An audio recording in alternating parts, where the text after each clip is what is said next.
There are certain moments in life that don't feel like moments until much later. You only realise what they were when you look back and you see how everything changed after them. In real time, they feel inconvenient or stressful or frightening.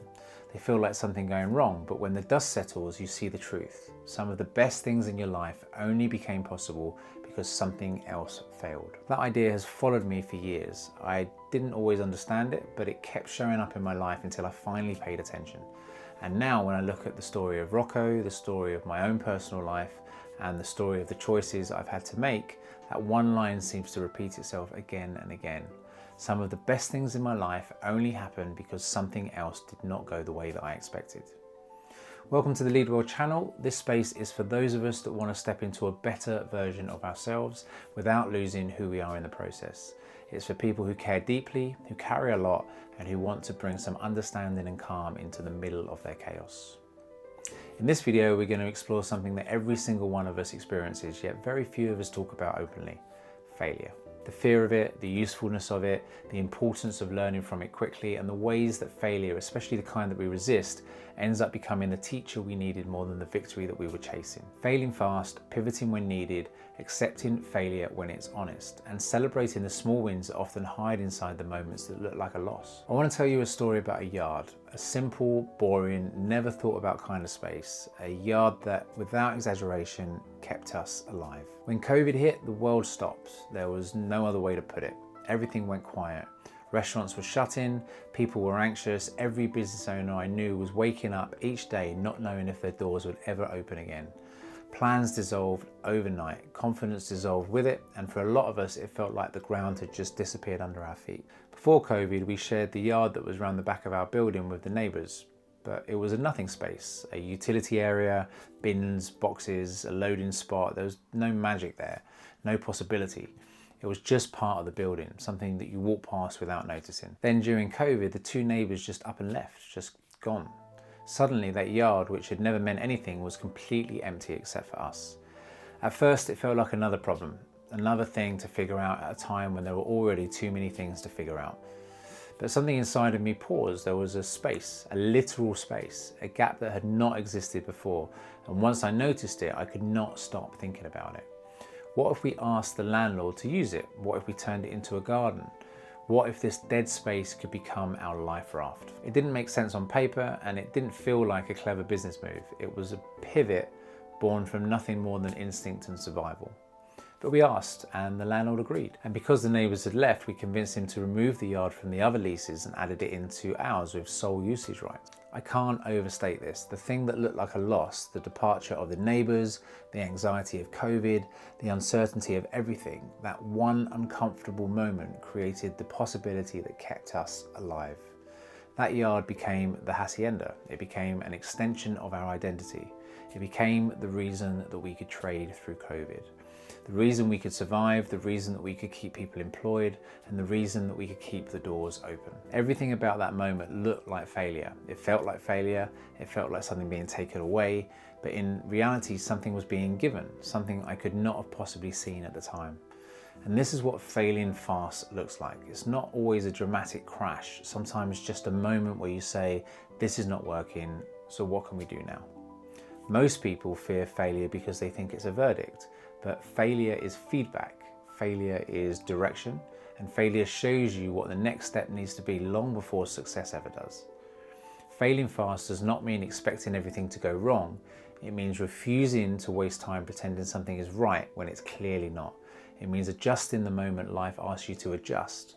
It means letting go of the fantasy of control and learning to respond to what is actually happening. The yard taught me that. Respond quickly, adapt quickly, learn quickly. Do not cling to what was only working in a world that no longer exists. And that lesson came back again during the move to the new venue recently. Moving Rocco to a new building was a huge shift. A new kitchen, a new system, a new layout, and to make it more intense, the venue already had a full calendar of Christmas bookings before we even opened. It was like stepping into a running treadmill that was already on a sprint. There were unknowns everywhere, uncertainty in every direction, and honestly, fear. Even after all these years, fear sits in the chest in the same familiar place whenever you walk into something new and that demands everything from you. And this is where the ability to fail fast becomes vital. In a new environment with new pressures, you cannot afford to be slow. Small problems only stay small if you face them immediately. Otherwise, they gather weight and speed, and suddenly something that could have been solved in an afternoon becomes something that derails your entire month. So we made a pact. We would fail fast, we would fix fast, we would talk openly, and we would not pretend something was fine when it was not. We would not wait until January to sit down and reflect. We'd learn in real time. And it worked. Well, it's working so far. Not because we're perfect, not because everything's going smoothly, but because we don't allow for the fear or the ego to slow us down. We don't hide from the problems, we meet them and we address them and we accept them. Fail fast, learn fast, adjust fast. That rhythm keeps you alive, it keeps you flexible, it keeps you awake, it keeps you humble, and it keeps you from drowning. People think success is a result of everything going right. But in my experience, success is usually built from the speed and honesty which you respond to when things go wrong. Then there's the hardest kind of failure, the one that requires acceptance, the one that requires letting go. That one that touches your ego, your identity, your pride, and your story. Leaving the 10-year venue was one of the hardest decisions that I'd ever made. Hard in the emotional sense, hard in the identity sense, hard in the way that makes your chest tight because the thing that you built becomes so tied to who you think you are that losing it feels like losing yourself. I knew for a long time that the building wasn't working anymore, years if I'm being completely honest, but I didn't want to acknowledge the truth that was becoming louder and louder. My ego didn't want it, my pride didn't want it, my fear certainly didn't want it. There is a part of every person that wants to hold on for way too long. The part that says, if I let go, people think I'm weak. If I let go, will people think I failed? If I let go, will people judge me? But here's the thing, that voice does not care about the truth. That voice cares about image. And when you live for image, you stay stuck long after reality has tried to move you forward. Accepting failure is not about giving up. It's about acknowledging what is honest. Holding on to a sinking ship is not loyalty, it's fear. And fear disguised as loyalty will destroy everything that you cared about. Letting go of the old venue did not feel like a victory. It felt like a loss, it felt like grief, it felt like failure. It felt like the end of something that defined me. But the moment I accepted it, something shifted, something opened. And as we have moved onto the new site, that decision which once felt like the heaviest failure now feels like the exact turning point that we really needed.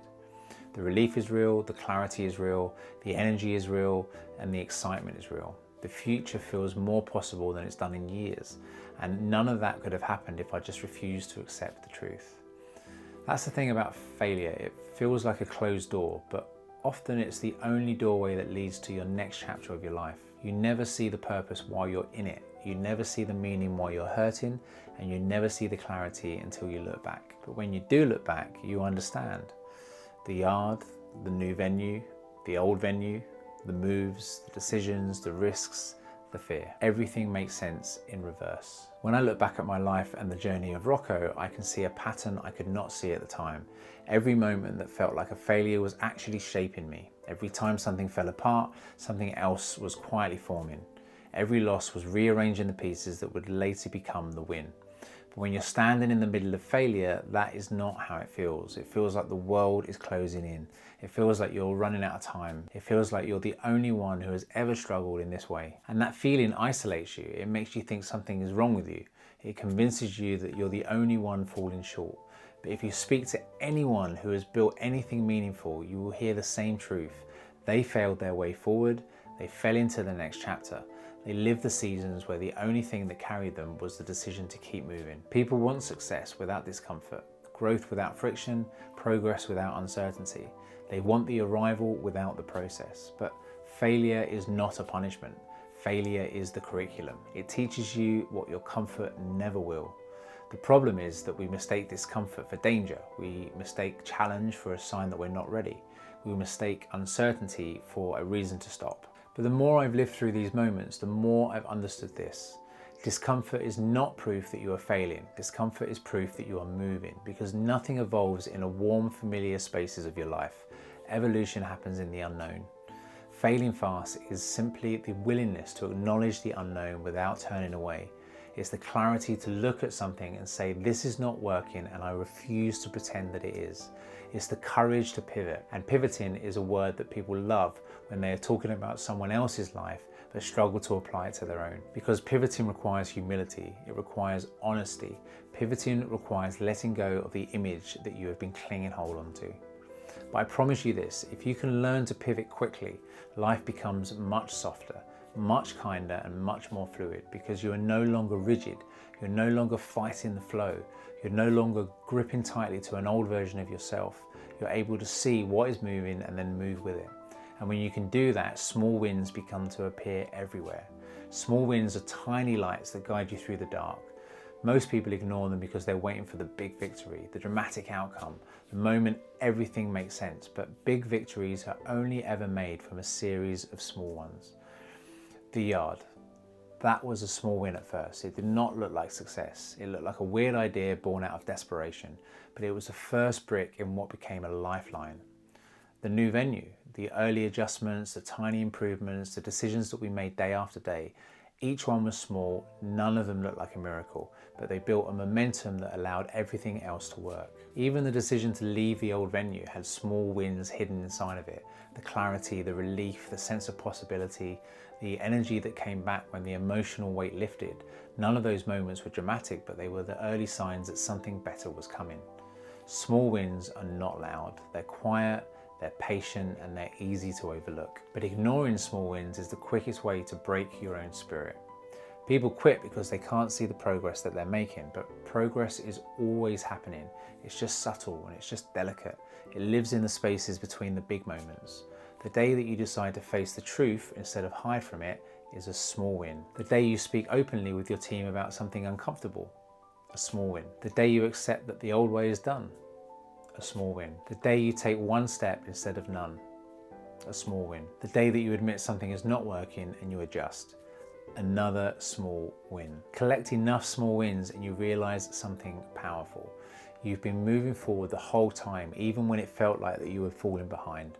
It took me years to see this, years to understand that the moments I used to call failure was actually the moments that built the version of me who can sit here and speak honestly about all of this. We're not shaped by success, we're shaped by what we survive.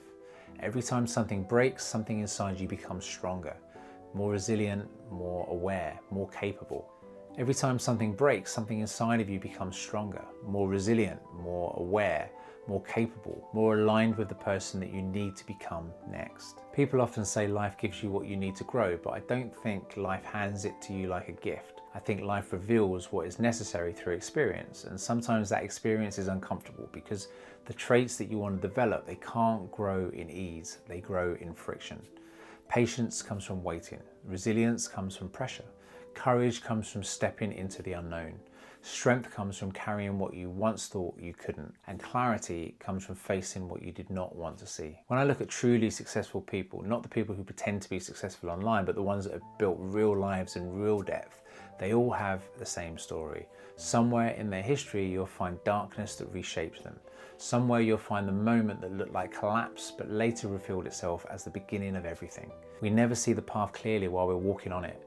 We only understand the path when we look back. The move from the old venue, the chaos of COVID, the leap into the new kitchen, the unknowns, the fear, the decisions that felt too heavy at the time. Now when I look back, the pattern is obvious. Every difficult moment carried a message. Every challenge contained information. Every fall pointed to the next step. Fail fast, pivot when needed, accept when something is done, and celebrate the tiny wins. That is the rhythm of growth. There is also something I've learned about identity through all of this. When you cling to something for too long, you think that you're protecting your identity, but you're actually hiding from the next version of it. A lot of people stay stuck because they can't accept that the person that they were 5 years ago is not the person that they're supposed to be now. Identity is not a fixed thing. It's fluid, it moves, it changes shape as you grow. Failure forces you to shed old versions of yourself. Failure forces you to be honest. Failure forces you to evolve, and that is why people fear it, because evolution is uncomfortable. Not dangerous, not catastrophic, just uncomfortable, and humans will often choose a familiar suffering over an unfamiliar possibility. When you fail fast, you no longer allow comfort to chain you to the places that you've outgrown. You learn to move, you learn to adjust, you learn to look at yourself with honesty. You learn to change without seeing it as a threat. You learn to trust your ability to figure things out. And that trust is everything. Because if you trust yourself, you're not afraid to let go. If you trust yourself, you are not afraid to pivot. If you trust yourself, you're not afraid of failure. And if you trust yourself, you can walk into any room, any new chapter, any uncertainty, and know that whatever happens, you'll adapt. The opposite is also true. If you don't trust yourself, you'll fear every shift. You'll cling to the old things, you'll resist change, you'll see failure as proof that you're not good enough, rather than proof that you are growing. Fear of failure is really fear of self-distrust. But if you build trust in yourself by doing exactly what failure demands, face what is real, act quickly, adjust honestly, let go when needed, move forward, and celebrate the fact that you did it. That is how you build the kind of inner strength that does not collapse when things get hard. And believe me, things will get hard. That's not pessimism, that's just life. And when they do, you want to have an internal foundation that says, I can handle this. I've handled everything before this, and I'll handle this too. This is why failing fast matters. It stops you from waiting until a situation becomes unbearable. It stops you from trapping yourself in denial, and it stops you from wasting years on something that you already know is done. And this is why pivoting matters. It teaches you that you're never stuck. It teaches you that there's always another option, and it teaches you that life is flexible and you can be too. And this is why accepting failure matters. It teaches you humility, it teaches you honesty, it teaches you the difference between holding on and hanging on. And celebrating small wins matters because it keeps your heart alive when everything else feels heavy. It keeps you encouraged, it keeps you grounded, it keeps you aware of the truth. You are moving forward even when it doesn't feel like it. People underestimate the power of small wins because they're quiet, but quiet progress is still progress. Quiet progress is often the most meaningful kind because it comes from consistency, honesty, and courage rather than the adrenaline or the luck. And all of this circles back to that one line at the beginning. Some of the best things in life only happen because something else failed.